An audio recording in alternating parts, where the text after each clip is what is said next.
Bonsoir les amis, bonsoir à tout le monde. C'est Marc de Chiencelé, la porte de vérité, le coordonnateur national de la nouvelle génération pour changement. Je suis très content mes amis de vous retrouver aujourd'hui à travers ces numéros de tous les jours, la tribune de vérité. Je voudrais vous demander mes amis, avant toute chose, abonnez-vous massivement sur notre chaîne NGC TV officielle. Abonnez-vous, parce que vous allez commencer à recevoir de nous beaucoup de news, plus les décryptages des différents sujets importants qui touchent à la vie politique de notre pays en général et de provinces très importantes que nous allons essayer de décortiquer. La situation de fonctionnement des institutions, le mode de vie des agents membres du gouvernement, le changement aussi du social au bénéfice de notre peuple. Mes chers amis, aujourd'hui vous avez suivi sur les réseaux sociaux qu'il y a eu une éventuelle attaque de Rwandais à Bunanga, à l'est du pays. Vous avez vu le professionnalisme de la RDC, les gens qui ne veulent pas croire, il faut accepter aujourd'hui que beaucoup de choses ont changé avec Félix Tshisekedi, qui pouvait croire que l'armée de la République est dotée de capacités logistiques très élevées pour n'est-ce pas, intercepter toute menace qui peut se manifester d'une manière ou d'une autre. Vous êtes en train de voir à travers les images ce qui a essayé de se passer à Bunanga, mais je vous dis aujourd'hui, la situation est sous contrôle des forces loyalistes congolaises. Nous disons merci au chef d'État Félix Tshisekedi pour une implication personnelle, une implication de haut niveau, n'est-ce pas, dans la situation de l'Est du pays. Aujourd'hui, c'est pour la première fois que nous avons connu qui est le véritable ennemi des Congolais, qui est le véritable auteur de massacres à l'Est du pays. Et qu'est-ce qui s'est passé par la suite? Au début, c'était quoi? C'est quoi de sorte le problème, hein? Vous allez vous rendre compte que même les Congolais étaient à la base de la souffrance de nos frères de l'Est du pays. Il y a eu beaucoup de politiques qui étaient ici, au sein des institutions, mais qui conspiraient contre les autres, au profit des petits intérêts, mais les gens sont en train de souffrir. Mais la redevabilité de membres du gouvernement, l'administration passée, le régime passé de Joseph Kabila, les questions qu'on se pose jusqu'alors, on n'a pas de réponse.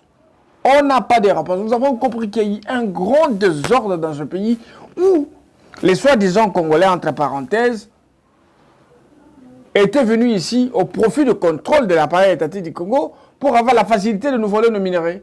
Et cela pouvait coûter la tête ou les têtes des Congolais.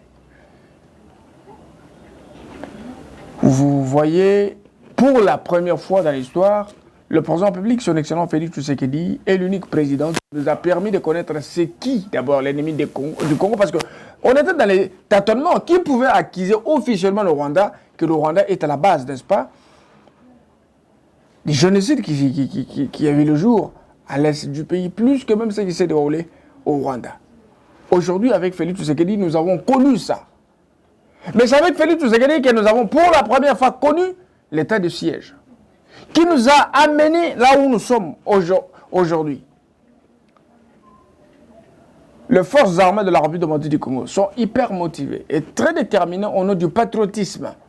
Ils sont prêts à tout pour la paix durable à l'est du pays.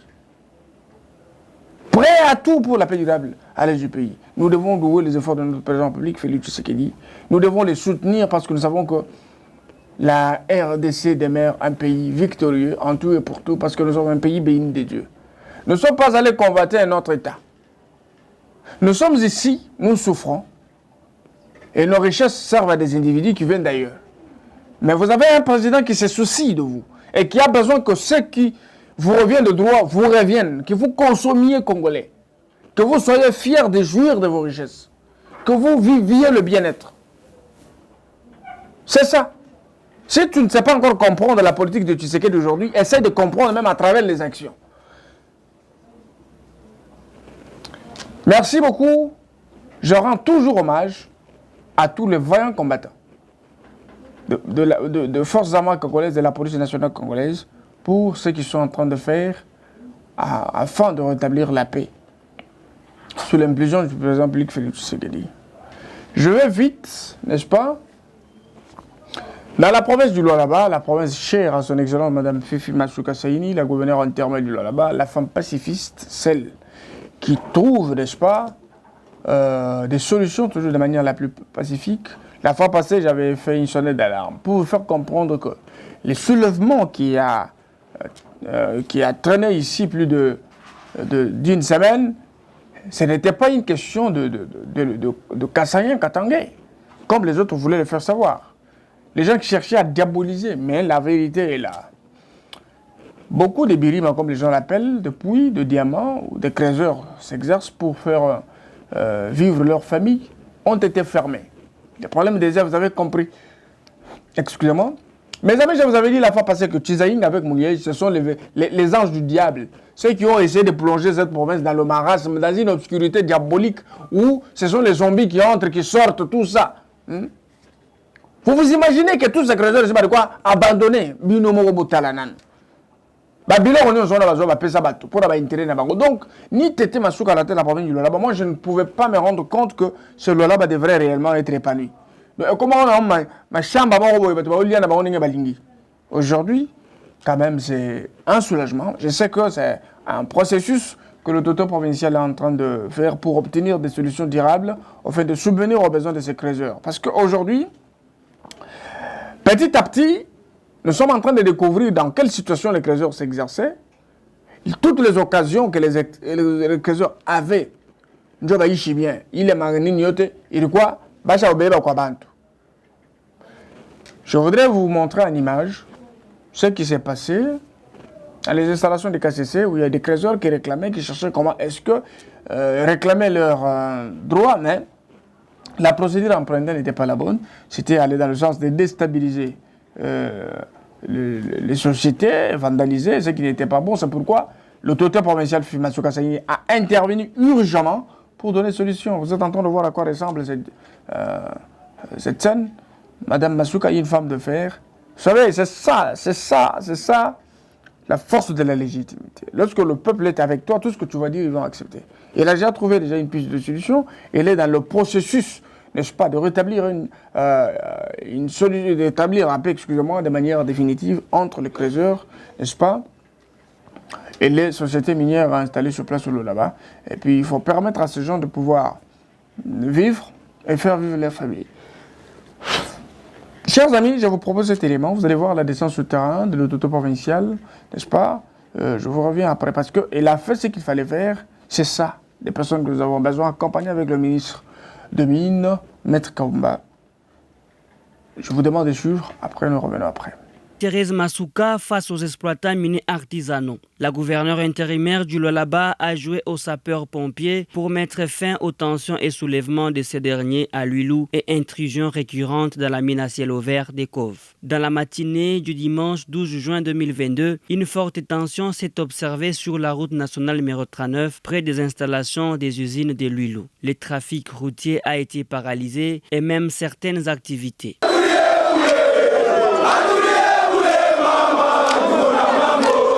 Pour rétablir le calme, Marie-Thérèse Masuka a fait valoir ses talents innés de diplomate.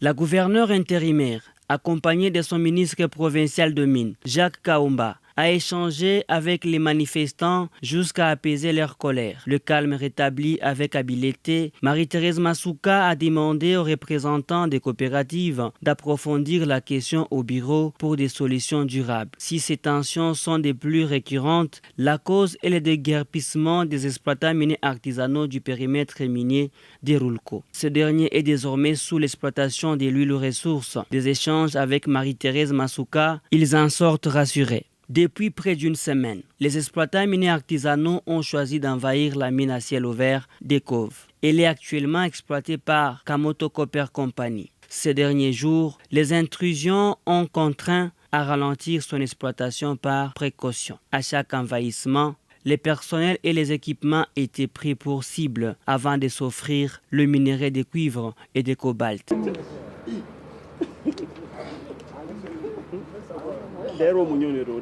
Des sources proches du service de sécurité de l'entreprise ont rapporté la présence de 4 à 5 000 exploitants miniers artisanaux à chaque descente. Pillage, casse, menaces, c'est le mode opératoire. Les instructions m'ont été données par le chef de l'État de venir sur place pour que je voie ce qui se passe réellement. J'ai compris, comme vous voyez, les travailleurs sont en danger, en insécurité, mais nous pensons que nous sommes en train de faire le nécessaire pour qu'ils puissent vraiment être en sécurité et mieux travailler. Mais dans l'entretemps, nous cherchons aussi des solutions. Vous avez suivi des discours et des discours dans cette province. Il y a Bilima, il y a des EA, il y a des ceci. Tous ces EA, ces Bilima, on n'a jamais fait la découverture. Tu as été là, ils m'ont dit, maman, comme on a tout funguré à Birima, à tout engi à Moukasese. Donc, c'est à moi de faire ce qu'ils ont demandé afin que je puisse... Merci beaucoup les amis, je pense que vous avez suivi dans le détail l'intervention de l'autorité provinciale Masuka Saini. C'est dans l'objectif d'établir la paix. Parce que la paix, c'est un facteur important qui peut nous permettre de bien évoluer sans inquiétude, permettre, n'est-ce pas, un développement rapide à la tête de la province. Mais lorsqu'il n'y a pas la paix, je pense que tout ne pourra pas marcher.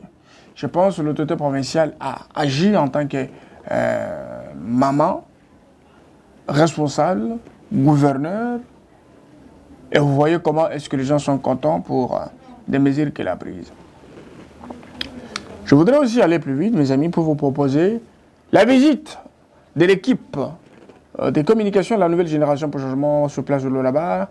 Il y a M. Jordan Elonga et Nordin, le grand technicien de la NGC en place. Ils ont mené une investigation sur le pont Chata. Je vous demande de suivre Nordin et Gédéon en direct de Colosie. Et puis je reviens après.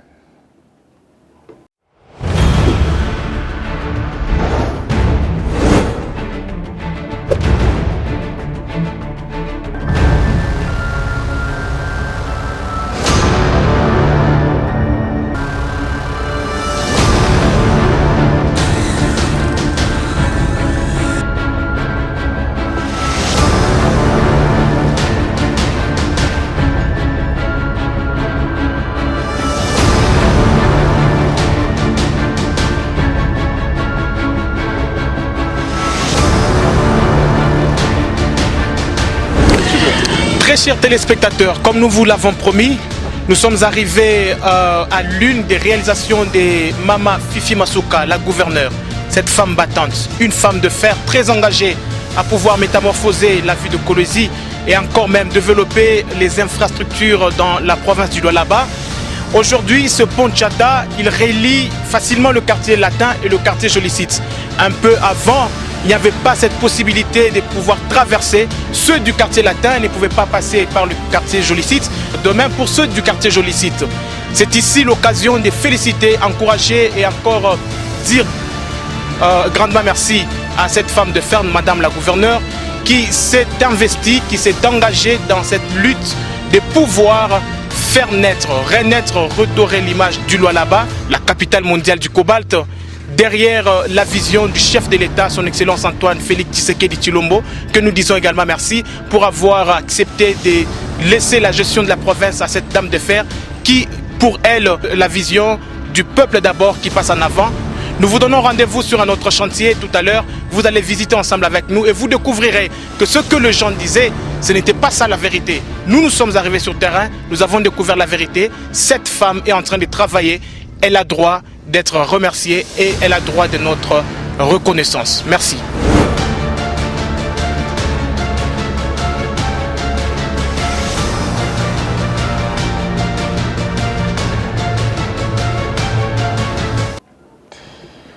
Merci beaucoup les amis, félicitations à Nordin, à Gédéon. Merci beaucoup pour le travail, un beau travail que vous êtes en train d'abattre.